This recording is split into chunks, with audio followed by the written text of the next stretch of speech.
You know, he often talked about how when Dr. King was assassinated, he had a 33% approval rating in the black community.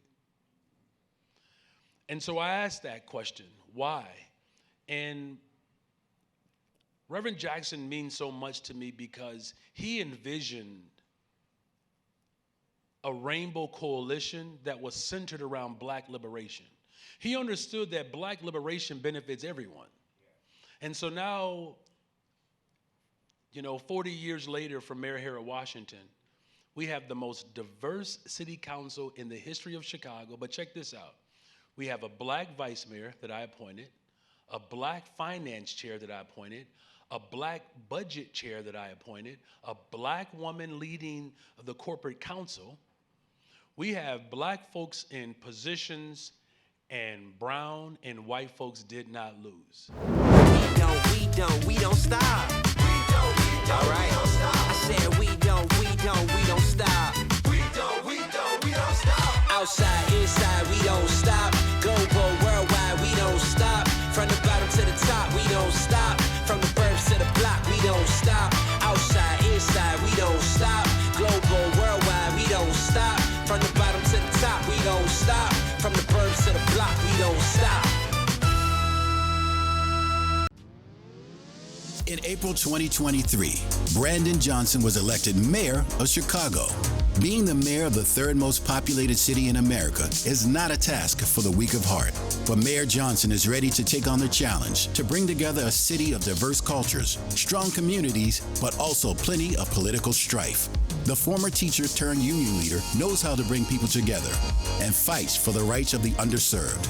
In the wake of civil uprisings in the summer of 2020, he organized the Cook County Board to commit to budget for Black lives, bringing new investments in healthcare, public transportation, internet access, and affordable housing. Mayor Brandon Johnson is ready to restore harmony and create unity in one of America's greatest cities. Let's rise and welcome the Honorable Mayor Brandon Johnson to the Waymaker stage.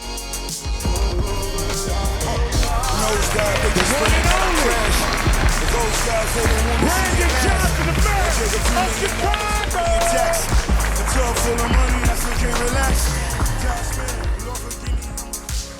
Thank you, my brother. Thank you. You know, I told the mayor when he came in that we had something in common. I said, "What side?" You know that's right. And he said, "I knew based on how you were dressed." Mr. Mayor, welcome to the Waymakers Men's Summit. Appreciate you coming out today. Thank you. Thank you. So, how has your first 120 days been? Wow. Well, first of all, thank you. Thank you for the invitation. Thank you for just the entire setup here. The courageous and audacious approach that you are bringing to society is a remarkable testament of our continuous struggle for liberation, and particularly Black liberation.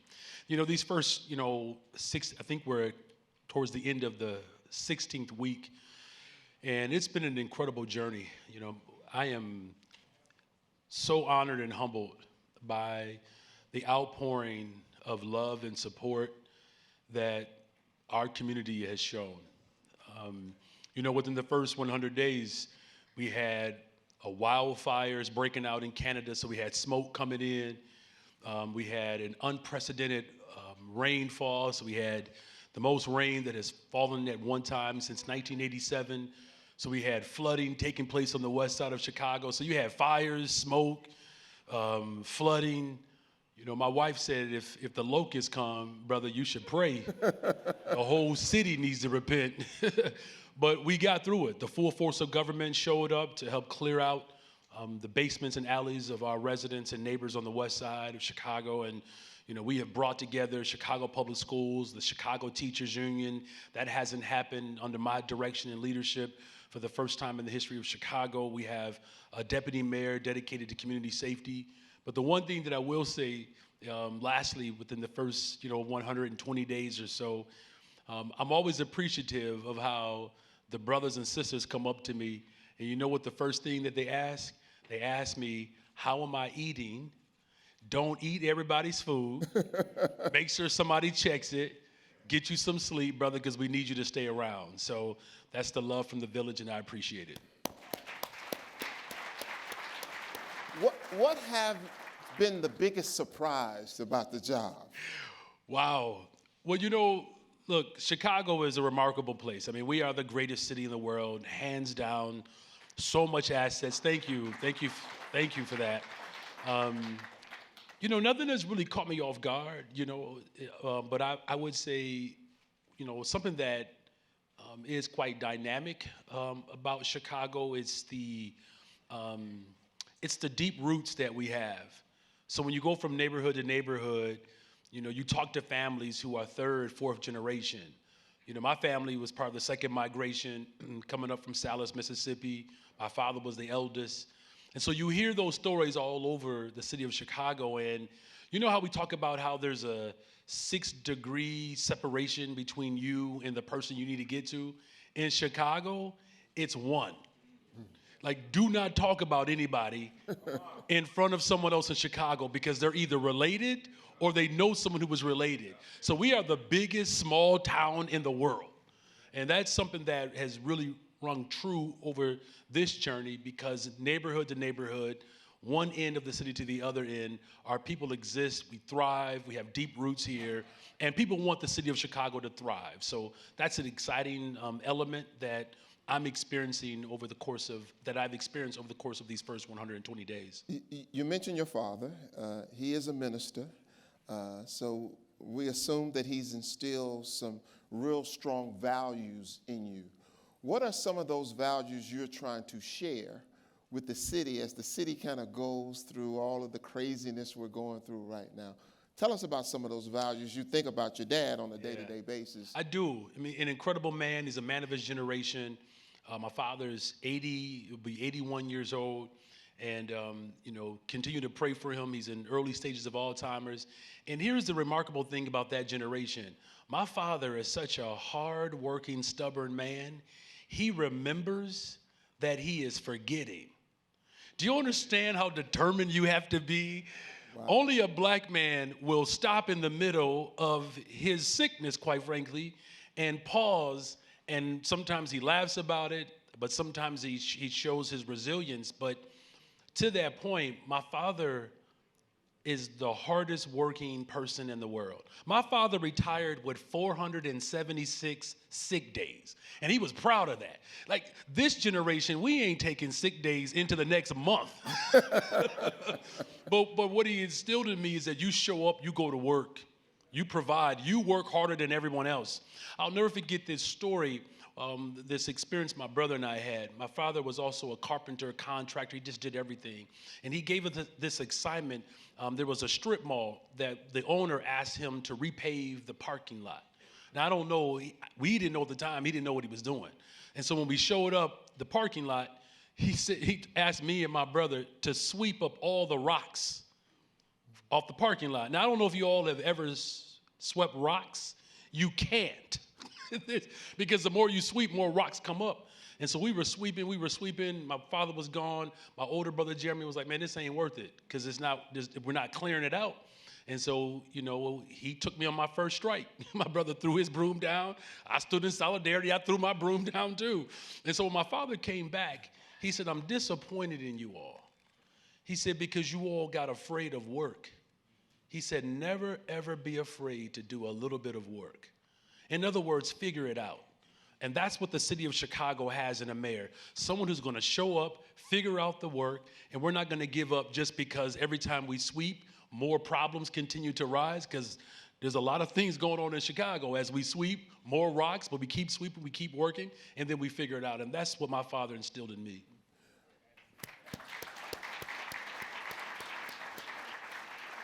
The theme of this conference is being outside of your comfort zone for growth. Clearly, you've been through that, and I'm sure you're there right now, all right? Tell us about how you learn to live in uncomfortable spaces and still push through and be successful, because we all need that for growth. Yeah, that's right. Anything that is not growing is dead, right? And so to know that growth is taking place, that means you have another opportunity to get it right. And I can tell you that there are a number of dynamics that have helped challenge me. One is just being a father. You know, I'm raising 3 children. My first 2 are boys. My daughter is our baby girl. And, you know, I'm a different type of father than my father, though I have some of his tendencies. I will just say it like this. I do a lot more negotiating with my children than my father ever imagined. I don't want y'all to judge me. I'm just saying that there's a new black in town. Like, my kids don't even eat leftovers. That's how new black we are, you know. And I know I'm not the only one. Don't trip in here like I'm the only brother in here that's trying to figure out how to raise kids in the 21st century. But there was a moment when you talk about just working outside your comfort zone. You know, as boys, you know, we were told not to cry. You know, suck it up. And then, and I've served as a public school teacher, and then when they get in 6th and 7th grade and they're not talking, we yell at them for not talking. So we tell them don't cry, don't show emotions, and then when they turn 13, 14, they're not showing emotions, you're saying, what's wrong with you? How come you ain't saying nothing? And so my middle son, I don't know if you all have middle children in here. You know, middle children are a special kind of breed, right? And so he is the one who has helped me become a better parent. I'll say it like that. And there was a particular moment where we were working on something and he began to get emotional. I can see it. And I said, are you about to cry? He was like, yeah, Dad, I'm about to cry. So I said, well, go ahead. Go ahead and cry. And so he cried, wiped his tears, and then I got afraid. Because as much as I think it's important for our sons to express their vulnerability, I know that there's a mean world out there that will not grant them the same grace that I'm giving them. But I also have to be okay with him expressing his emotions. Wouldn't it be great if we all could just feel what we feel and express it the way we want to express it and not have to have it all pent up all the time? And so being pushed outside of my comfort zone is, how do I make sure that my son is not trapped by emotions while also protecting his emotions so the world doesn't trap him? And that's not always comfortable. So if y'all got any advice for a brother, I'm looking for it. Well, speaking of young people, there are a lot of men in this room who look at the crime, the senseless crime, the vandalism that we see, the carjackings that we see. How should black men deal with that? Now, we know how y'all want to deal with it. I know you know how you want to deal with it. But as the mayor, what advice would you give black men who live in these communities and sometimes want to go? What advice? Yeah, that's a very powerful dynamic that we're all working through right now. Here's the first thing that we have to do. We have to show up for our communities, and not just in our regular 9 to 5. And I get it. When you're working and you're trying to hold it down for your own space, making yourself available for other people, that is a sacrifice. You know, my parents were foster parents as well. So they raised 10 of us, plus they welcomed other children into our home. And so I have, you know, cousins that were raised like siblings. And the reason why our young people in particular are expressing so much pain is because there is a real dimension of untreated trauma that this particular generation, they're gonna say, ouch. We sucked it up. That's how we were raised. Boy, ain't nothing wrong with you. Quit acting, quit playing. Suck it up. Ain't nobody gonna feel sorry for you. This generation has a different mindset. I mean, think about it. Some of you all own businesses, right?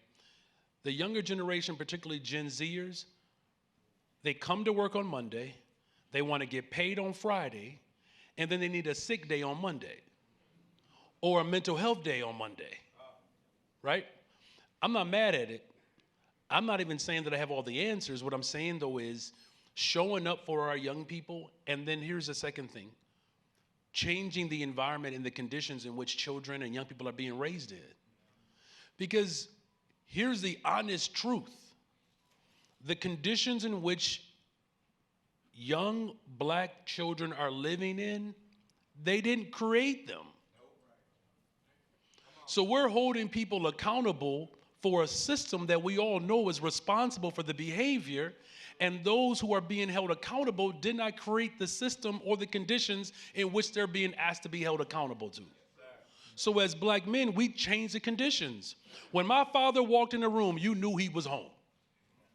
We turned the TV down, we cut all the lights out, stopped running all that water. You know, you just get it in order, right? You just start looking around, we just guessing, what did you do? Where you at? Did you finish your homework? Is there something in the kitchen? Because my father did not ask whose turn it was to do the dishes.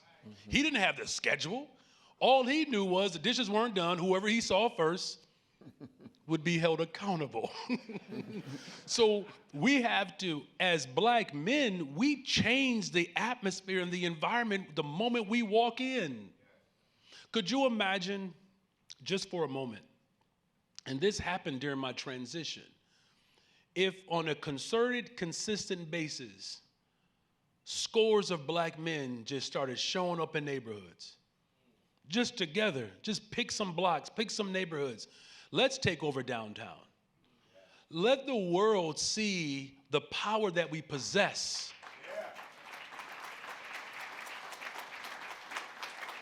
And as mayor of Chicago, I'm showing up every day. The way my father showed up, the way uncles, big brothers showed up, that's what we have to do in this moment. And here's the good news about it. They want us to show up. I get sometimes they seem reticent or resistant. I've taught in the Chicago public schools. I know how some children swell up at you, put a little extra air in their chest. They don't want to hear from you. They don't want to be bothered. Keep showing up, though. Keep showing up. Show some consistency, and I'm confident that our young people will respond to that. So long before you came in office, the city was losing population, going down, down, down consistently. Say high taxes, crime. How do you plan to sort of reverse that? Or do you just say maybe the city needs to be smaller in this day and time? The city does not need to be smaller. I can just start there. We conservatively have enough room for 400,000 more residents. Okay. Minimally. The number that is more accurate, however, is closer to 700,000. We have room in Chicago for 700,000 more people. And as I spoke of earlier, the conditions in which we're living in and suffering through, we didn't create them. Population loss can be tied to school closings. That was one of the most violent acts ever done against black people in Chicago, anywhere in the country. Public education at the expense of the state, after all, is a Negro idea, W.E.B. Du Bois. You shut down public accommodations, that's our idea. And so when you look at the correlation between public housing being taken away, public schools being taken away, public health being taken away, remember, Civil War, our ancestors demanded 5 things: education, housing, healthcare, transportation, jobs. If you look at all of our communities across this country, those are the attacks that are being carried out by a political ideology that understands the hopes and dreams and aspirations of our people. And so affordable housing, public housing, revamping our transportation system so that it actually can move through, creating more jobs. We have just experienced this recently. Let's take Google, Quentin, a black man, Primo. We're talking $1 billion investment. We just extended and expanded the only black-owned steel company in Chicago. We got that done yesterday at City Council. There are investors that are already prepared to pump hundreds of millions of dollars into downtown Chicago. I know this because they're asking for meetings with me. And so creating real opportunities and sustainability in this city for affordable housing, good paying jobs, access to healthcare, making sure our transportation system runs and our education system speaks to the needs of our people, we get to repopulate Chicago. And as mayor of Chicago, I'm going to help, and you all gonna help me make sure that black people come back to the city of Chicago. So you just appointed a new police chief, all right? when you had your one-on-one conversation, what did you tell him his first 100 days? What had to happen in them first 100 days? Chief Snelling is a remarkable testament to who we are as a people. I mean, he is the proud son of Inglewood. I mean, there isn't a better choice on the planet right now to lead this police department into a new direction than Chief Snelling. And our conversation is just as candid as this one. One, how do we make sure that the workforce is supported, well-trained, and that they are actually delivering constitutional policing? Because black folks, we call police more than anyone else, and we hate when they show up. That's just the complexity that we have. You know, we don't want young brothers hanging out on the corner, but we don't want them harassed. I mean, these are just the complex dynamics that we have, and Chief Snelling understands that. Most of the police force that we are dealing with right now, he trained them. Here's the other conversation that we had, that we have to have real honest conversations about how we are asking police officers to do too much. Everything is not a policing intervention. Police officers get called for everything. A child doesn't want to leave the room because they don't want to go to school. Marriage disputes, right? And so what Chief Snelling and I discussed was the passage of treatment, not trauma, where we have mental health professionals that show up to mental health crises, also providing mental health support for these officers, because they're dealing with it, they're living it, they're seeing it every single day. And without that type of support and boost, we're continuously asking and pushing law enforcement to show up in extreme conditions that are outside the purview of their job, and that we're providing them with no moral or emotional support. And Stelling understands that the last thing is he also understands that we have to be far more innovative. We have to have a layered approach to how we respond to the crime in the city of Chicago. And he understands those different dimensions. He's a brilliant individual. He has come through the ranks. He understands and knows Chicago. But the part that I'm most impressed about is that I've made this a criteria for anyone who works for my administration: collaborative, compassionate, and competent. He possesses all of that. So what do you say, and I know there's some CPD in this room that feel that they're not supported, that they have handcuffs on them because of a few bad apples. How do you show support for those good policemen that really are supportive of you and our community? In every single profession, there are elements of all of our professions that have just bad morals, or just they don't have the same conviction of the vast majority that go into the profession. And we don't annihilate a profession based upon these examples. It's like, you know, I told you my father was a pastor, and I went to church a lot. I have heard a lot of bad preaching over the years. But we don't just get rid of pastors, you know what I'm saying? And police officers should know that as mayor, I understand the day-to-day grind of being a public servant. I don't know what it's like to be a police officer, but I know what it's like to show up for our community, and sometimes our community is resistant to our presentation or what we represent.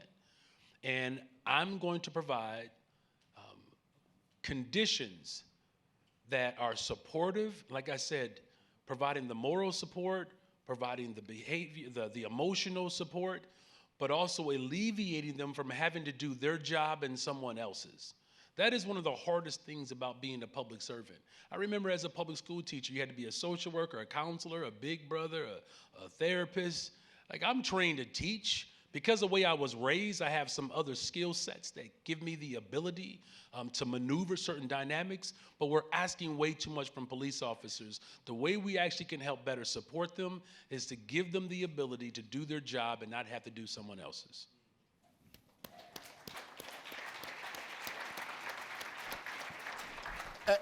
At Waymaker, we believe that every successful person has had a Waymaker, all right? That you can't be successful. As I said earlier when I opened up, the story sounds better if you said you did it all yourself. I pulled myself up by my bootstraps. I bought the boots myself. It's just a better sounding story.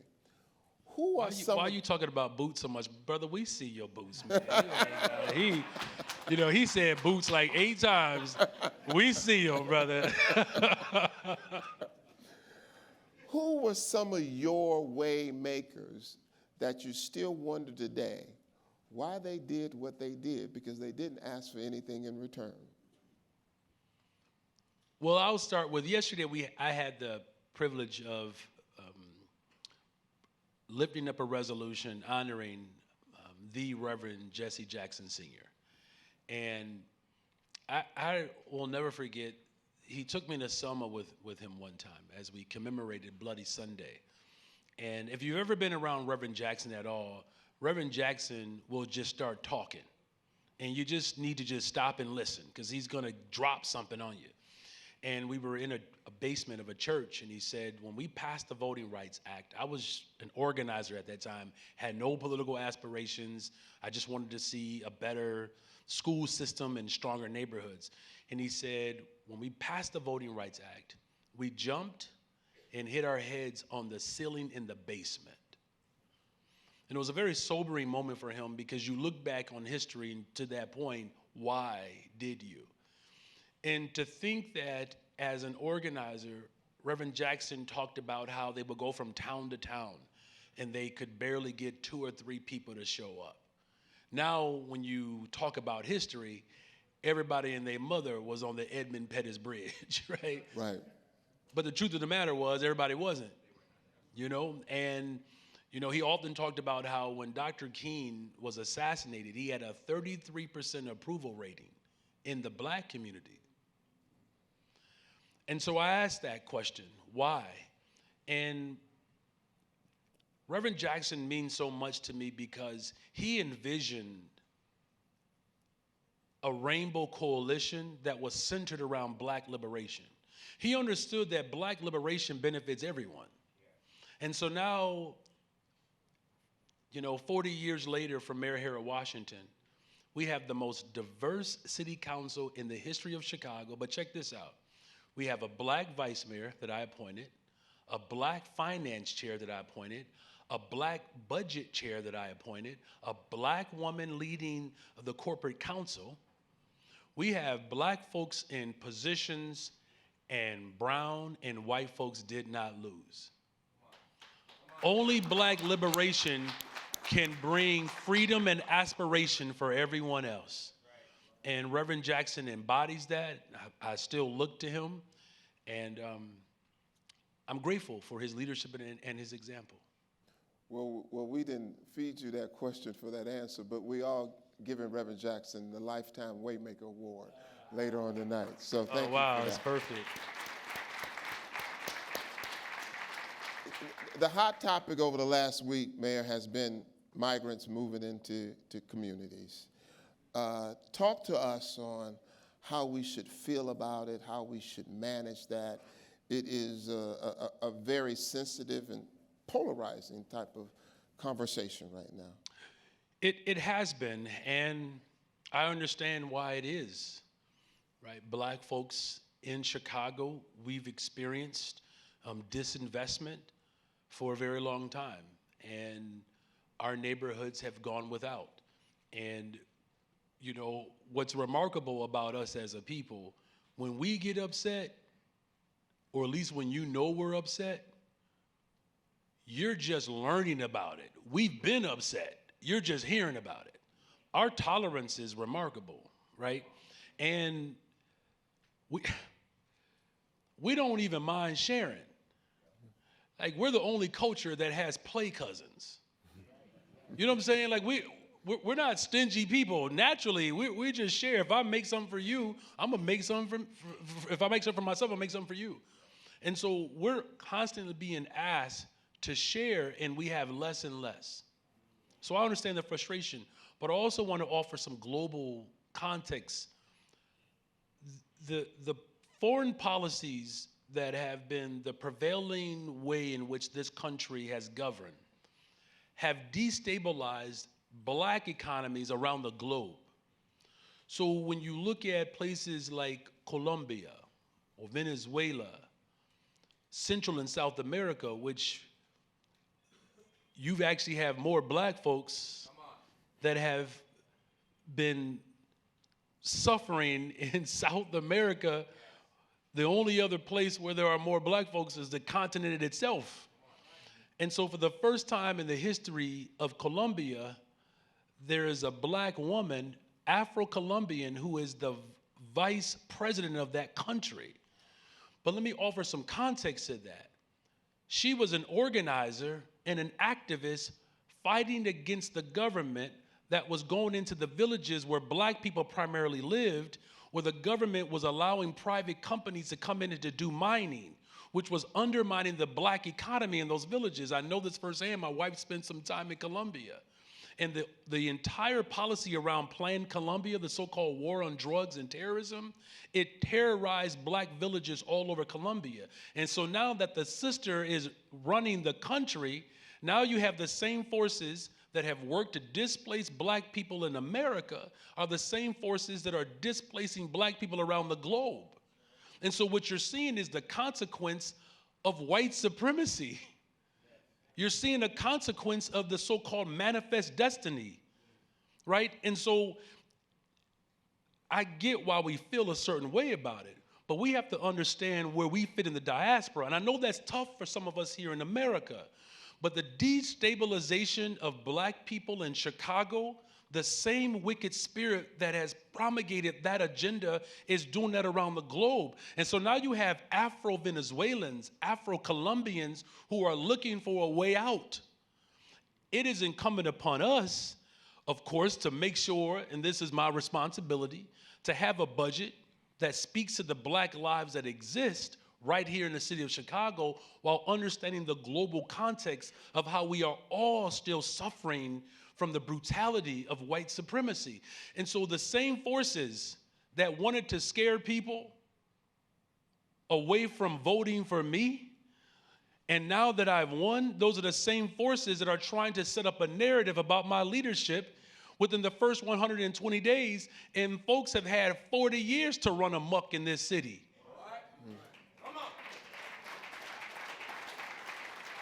So we have a global responsibility in this moment. And I don't ever compare myself to anyone. And I especially won't compare myself to Mayor Harold Washington.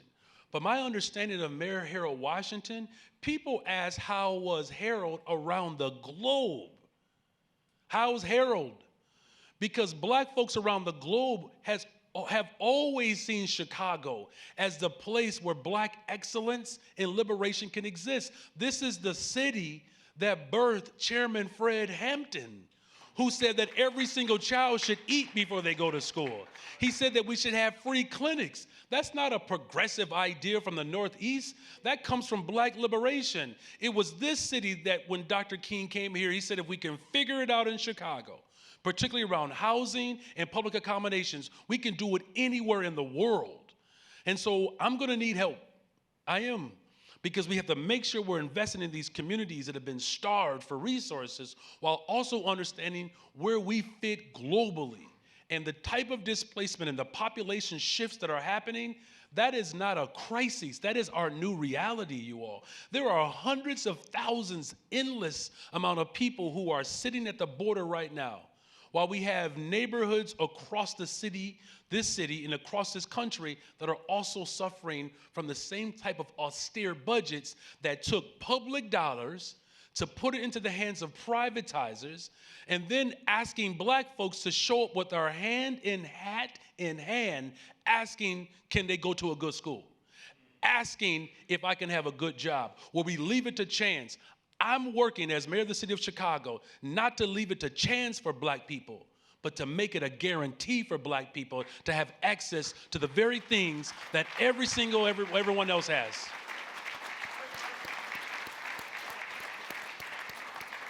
Well, I'm getting hand signals that you got about 4 minutes left, all right?